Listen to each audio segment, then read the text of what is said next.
नमस्कार विद्यार्थ्यांनो, सहज शिक्षण YouTube चॅनलवर मी आपल्या सर्वांचे स्वागत करते। आजच्या भागात मी घेत आहे इयत्ता 7वी, विषय आहे सामान्य विज्ञान, त्यामधील पाठ 7वा गती, बल व कार्य। तर गती म्हणजे काय, बल म्हणजे काय व कार्य म्हणजे काय, या गोष्टींची आपण आज माहिती करून घेणार आहोत। शिवाय या पाठामध्ये काय काय मुद्दे आहेत हे पहिल्यांदा बघूयात। अंतर व विस्थापन म्हणजे काय किंवा यातील फरक काय आहे हे बघणार आहोत। दुसरा मुद्दा आहे चाल व वेग, त्यानंतरचा तिसरा मुद्दा आहे त्वरण म्हणजे काय, चौथा मुद्दा आहे बल आणि त्वरण, आणि पाचवा मुद्दा दिलेला आहे बल, कार्य व विस्थापन। तर हे जे 5 मुद्दे आहेत आपण या पाठामध्ये शिकणार आहोत। विद्यार्थ्यांनो, हा जो पाठ आहे हा मोठा आहे, त्यामुळे मी याचे 2 भाग करत आहे। पहिल्या भागामध्ये आपण अंतर, विस्थापन म्हणजे काय किंवा यातील फरक बघणार आहोत, तर दुसऱ्या भागामध्ये आपण चाल आणि वेग यांची सूत्र तसेच म्हणजे काय हे देखील आपण बघणार आहोत। या ठिकाणी आपल्याला प्रश्न विचारलेला आहे की गती म्हणजे काय, गतीमध्ये बदल कशामुळे होतो। तर विद्यार्थ्यांनो, गती म्हणजेच काय, तर एखाद्या वस्तूचे ठराविक वेळेत एका ठिकाणाहून दुसऱ्या ठिकाणी विस्थापन होणे म्हणजेच गती होय। किंवा आपण असं सांगू शकतो की एखादी वस्तू गतिमान आहे असं केव्हा म्हणतात, तर एखादी वस्तू जर तिची जागा बदलत असेल तर ती वस्तू गतिमान आहे असं आपण म्हणतो। जर एखादी वस्तू जागा बदलतच नसेल तर ती वस्तू स्थिर आहे असं आपण म्हणतो। म्हणजेच गती म्हणजे काय आपण काय सांगू शकतो, तर एखादी वस्तू एका ठिकाणाहून दुसऱ्या ठिकाणी जर तिचे विस्थापन होत असेल किंवा तिची जागा बदलत असेल तर त्याला गती असं म्हणतात।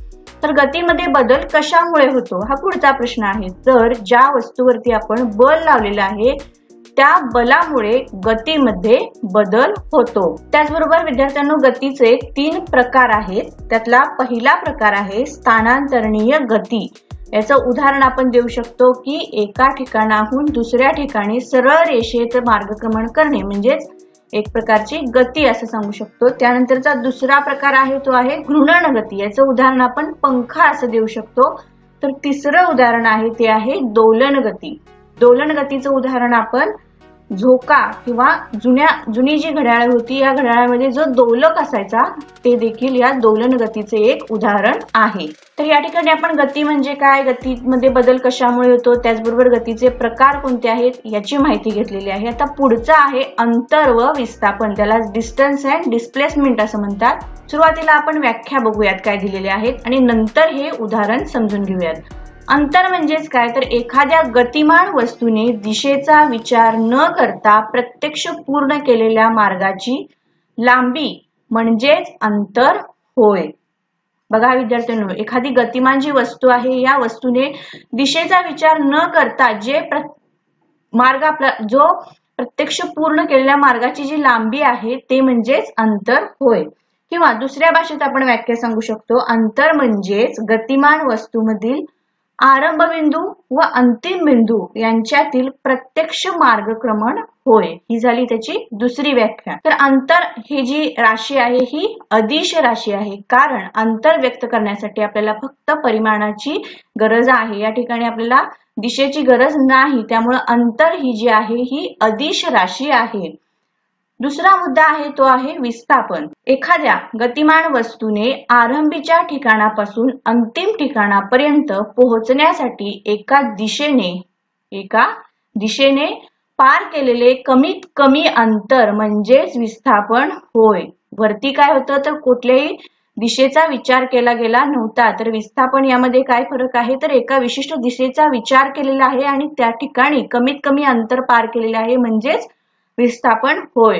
विस्थापन मध्ये अंतर व दिशा या दोन्ही गोष्टींचा विचार केला गेलेला आहे, म्हणूनच विस्थापन ही एक अदिश राशी आहे। परीक्षेमध्ये तुम्हाला अंतर, विस्थापन यामधील फरक विचारू शकतात, तर त्या ठिकाणी तुम्ही व्याख्या लिहून दुसरा हा फरक लिहू शकता की अंतर ही अदिश राशी आहे तर विस्थापन ही एक सदिश राशी आहे। अंतर व विस्थापन या दोन्ही राशींचे SI व MKS मापन पद्धतीत एकक मीटर हेच आहे। तर त्याचं एकक काय, मीटर हे आहे। जर या ठिकाणी CGS ही मापन पद्धती असती तर त्याचं एकक हे सेंटीमीटर असतं, किंवा जेव्हा CGS मापन पद्धती असती तर या ठिकाणी या 2 मापन पद्धती वापरल्या आहेत, SI आणि MKS, त्यामुळे याचं जे एकक आहे हे मीटर आहे। आता आणखीन चांगल्या रीतीने आपल्याला हे समजून घेण्यासाठी एक आपण उदाहरण बघूयात। पहिलं या ठिकाणी दिलेलं आहे की A या ठिकाणी रणजितचं घर आहे, तर डी या ठिकाणी त्याची शाळा आहे. तर त्याने जे अंतर कापलेले आहे किंवा त्याने जे मार्गक्रमण केलेले आहे ते कशा पद्धतीने आहे, A to B, B to C, C to D असं केलेलं आहे. A पासून B पर्यंत जाण्यासाठी त्याला 500 मीटर 8 मिनिटे लागलेली आहेत.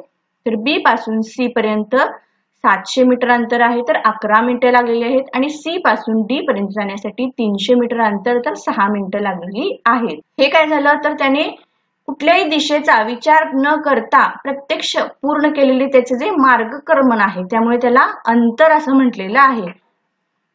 तर विस्थापन म्हणजेच काय, तर रणजितने जे A पासून D पर्यंत हे जे डॉटेड लाईनने दाखवलेले आहे, हे जे एका विशिष्ट दिशेने पार केलेले कमीत कमी अंतर असेल तर त्याला आपण विस्थापन असं म्हणतो.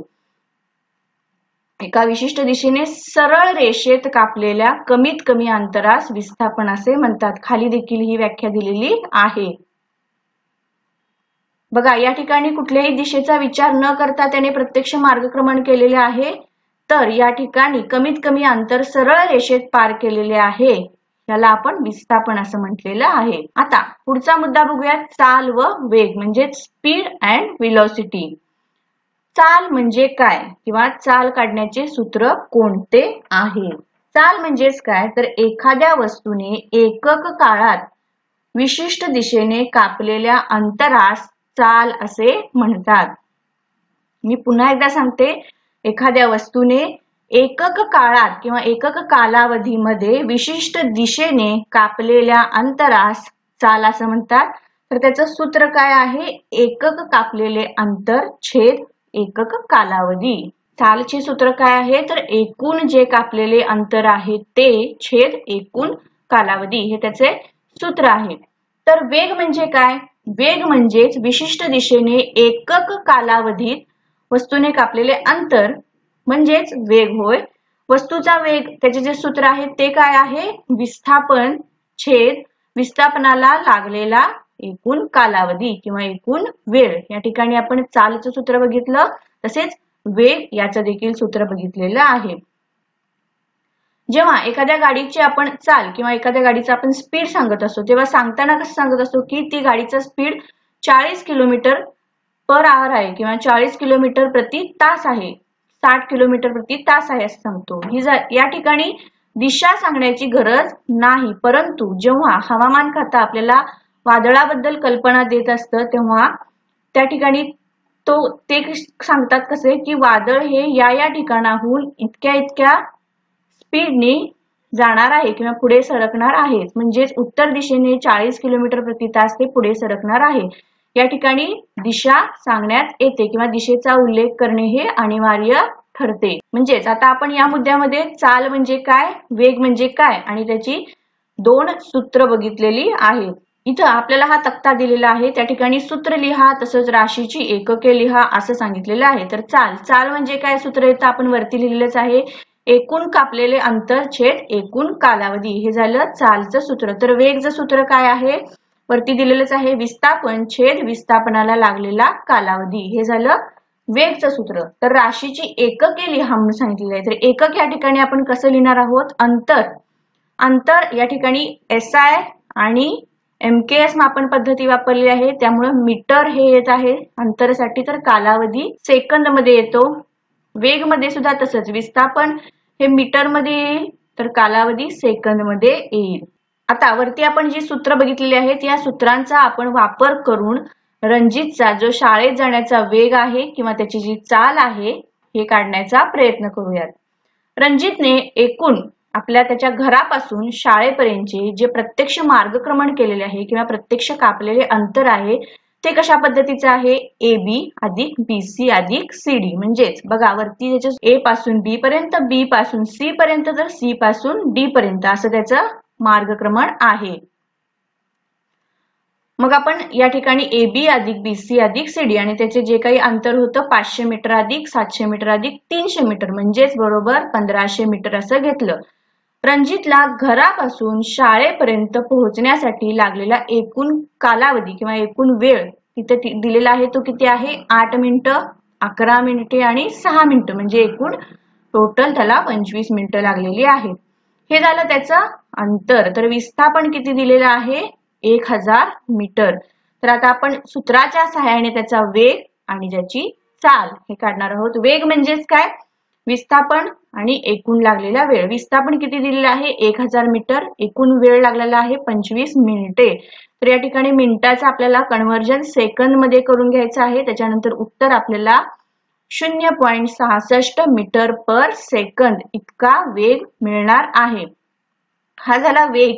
आता आपण त्याची चाल बघूया. चाल म्हणजेच काय? एकूण कापलेले अंतर छेद एकूण कालावधी किंवा एकूण वेळ असतं. तर एकूण कापलेलं अंतर त्याचं किती होतं? 1500 मीटर छेद त्याला जो वेळ लागला तो किती आहे? 25 मिनिटं. मिनिटाचं आपल्याला कन्व्हर्जन सेकंद मध्ये केल्यानंतर उत्तर 1 मीटर पर सेकंद इतकं आलेलं आहे. म्हणजेच काय? रणजितने शाळेत जाताना कमीत कमी अंतराचा सरळ मार्ग घेतलेला नाही. त्यामुळे त्याचा वेग व चाल याचे परिमाण वेगवेगळे आलेले आहे. यावरून आपण विद्यार्थ्यांना काय सांगू शकतो? तर चाल ही जी आहे हे अंतराशी संबंधित आहे, तर वेग हे विस्थापनाशी संबंधित आहे. त्याचबरोबर जर गती ही सरळ रेषेत असेल तर वेग आणि चाल यांचे मूल्य देखील सारखेच असते.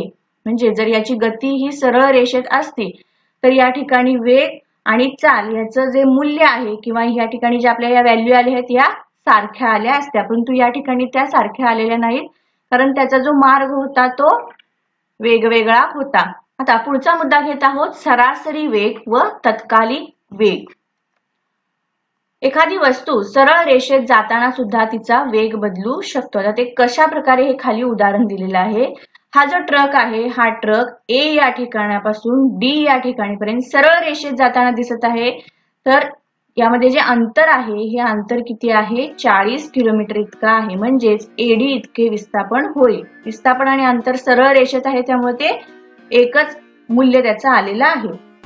त्याला लागणारा एकूण कालावधी जर 1 तास इतका असेल तर त्याचा वेग आपण काढू शकतो 40 किलोमीटर पर तास. परंतु एबी हे 10 किलोमीटर अंतर ट्रकने 10 मिनिटात पार केलेलं आहे. ए पासून बी पर्यंतचे जे अंतर आहे ते 10 मिनिटांमध्ये पार केलेलं आहे. तर बी पासून सी पर्यंत जे अंतर आहे ते 20 मिनिटात पार केलेलं आहे. त्यानंतर सी पासून डी पर्यंत जे अंतर आहे हे 30 मिनिटात पार केलेलं आहे. म्हणजे एकूण या सगळ्यासाठी 1 तास लागलेला आहे. असं जर असेल तर ए पासून बी या अंतराचा प्रति तास वेग किती येईल हे आपण काढूयात. ए पासून बी पर्यंत जाण्यासाठी अंतर दिलेलं आहे 10 किलोमीटर छेद वेळ दिलेली आहे 10 मिनिटे. यावरून आपण 60 किलोमीटर पर तास हा त्याचा वेग काढलेला आहे. मग या ठिकाणी ए बी बी सी किंवा सीडी हे जे भाग वेगवेगळे दिलेले आहेत या भागांसाठी ट्रकचा जो वेग असणार आहे हा वेग वेगवेगळा असणार आहे. कारण जसं अंतर बदललेलं आहे त्याचबरोबर या ठिकाणी त्याची वेळ सुद्धा बदललेली आहे. त्यामुळे त्याचा जो वेग आहे हा वेग सुद्धा बदलणार किंवा वेगवेगळा असणार. परंतु संपूर्ण रस्त्यासाठीचा सरासरी वेग जर आपण काढायला गेलं तर तो मात्र 40 किलोमीटर पर तास इतका असणार आहे. एका विशिष्ट क्षणी असलेल्या या वेगाला तत्कालिक वेग असं म्हणतात. हा देखील वेगवेगळ्या वेळी वेगवेगळा असू शकतो. म्हणजेच आपण सरासरी वेग आणि तत्कालिक वेग म्हणजे काय बघितलेलं आहे. तर विद्यार्थ्यांनो या पाठामध्ये आपण आता एकूण 3 मुद्दे घेतलेले आहे. पहिला म्हणजे अंतर व विस्थापन म्हणजे काय आणि त्यातील फरक काय हे समजून घेतलेलं आहे. शिवाय दुसरा मुद्दा आपण बघितला चाल आणि वेग. चाल म्हणजेच काय, वेग म्हणजेच काय, त्याची 2 सूत्र आपण बघितलेली आहे. त्यानंतर तिसरा मुद्दा आपण बघितला तो म्हणजे वेगामधील सरासरी वेग म्हणजे काय आणि तत्कालिक वेग म्हणजे काय. तर या ठिकाणी विद्यार्थ्यांनो या पाठाचा हा पहिला भाग संपत आहे. तर दुसऱ्या भागामध्ये आपण त्वरण म्हणजे काय, बल आणि त्वरण, शिवाय बल, कार्य आणि विस्थापन हे 3 मुद्दे आहेत हे पुढच्या भागामध्ये घेणार आहोत.